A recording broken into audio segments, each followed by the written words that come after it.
പിടിച്ചതാ. ആ വലിയ മീനും പിന്നെ 4 കുഞ്ഞിതും അതൊക്കെ ഞാൻ പിടിച്ചതാ.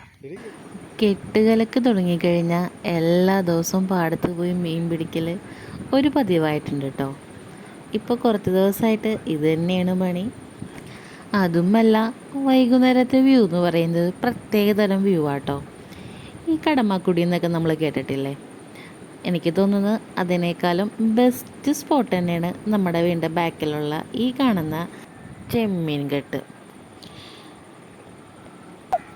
പോകുന്ന വഴിയിൽ ഇതുപോലെ കൂവിയിട്ടൊക്കെ ആയിട്ടോ പോകുന്നത്.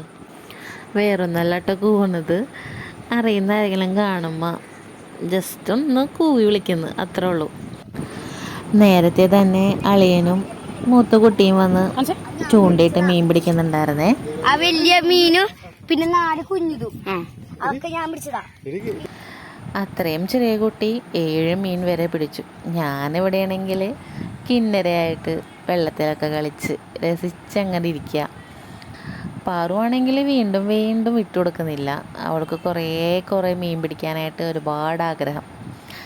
ആഗ്രഹം അങ്ങ് സാധിച്ചു കൊടുത്തിട്ട് ആള് സ്വന്തമായിട്ട് ചൂണ്ടയിട്ട് ഒരു 5-8 മീനിനെ പിടിച്ചിട്ടോ. ഒരു വലിയ മീനെ കിട്ടി. ഞാൻ നോക്കിയപ്പോഴേ എന്റെ ചൂണ്ട വലുതായിട്ടാണ്. അപ്പോഴല്ലേ ഞാൻ പെട്ടെന്ന് വലിച്ചു നോക്കിയപ്പോ എന്തേ മീന്.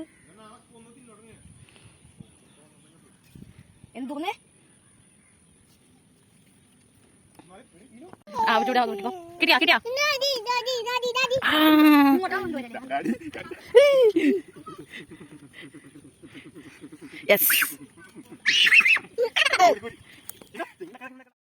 അങ്ങനെ കുറേ നേരം മാമനും മക്കളും പരസ്പരം മീനെ പിടിച്ച് കളിച്ച്, അതിൻ്റെ ഇടയിൽ ഞാനും ജസ്റ്റ് ഒന്ന് ട്രൈ ചെയ്തു. എവിടെ നിന്ന് ഒരെണ്ണം പോലും കിട്ടിയില്ല. പിന്നെ കെട്ടുകാർ വഞ്ചിയിലൊക്കെ അവരുടെ കെട്ടിലേക്ക് പോകുന്നുണ്ട് കേട്ടോ. അതാണ് ഈ കാണുന്നത് നമ്മളെ. നെക്സ്റ്റ് മീൻപിടുത്തക്കാർ വന്നിട്ട് പാറുൻ്റെ അനിയത്തി സുറുമ്മയാണേ. അവൾക്കും ആഗ്രഹം മീൻ പിടിക്കാൻ വേണ്ടിയിട്ട്. തോട്ടിലാണെങ്കിൽ ഇഷ്ടം പോലെ വെള്ളം കയറിയിട്ടുണ്ട്. കിന്നരേൻ്റെ അച്ഛനും പാറു ചേച്ചിയും സുറുമ ചേച്ചി എല്ലാവരും ലാസ്റ്റ് വെള്ളത്തിലൊക്കെ ഒരുപാട് നേരം കളിച്ചിട്ടാണ് ഞങ്ങളുടെ വീട്ടിൽ തിരികെ പോയത്. നല്ലൊരു ഈവനിങ് ആയിരുന്നു ഇത്. പോരാത്തതിന് പാറും സുറുമി അവരെല്ലാവരും നാളെ തിരികെ ട്രിവാൻഡ്രത്തേക്ക് പോവാട്ടോ. പിന്നെ അതുമല്ല, ഒരുപാട് പേര് വന്നിട്ട് പുറത്തുനിന്ന് വന്ന് ഇതുപോലെ ചൂണ്ടയിട്ട് മീനെ പിടിക്കുന്നുണ്ടേ.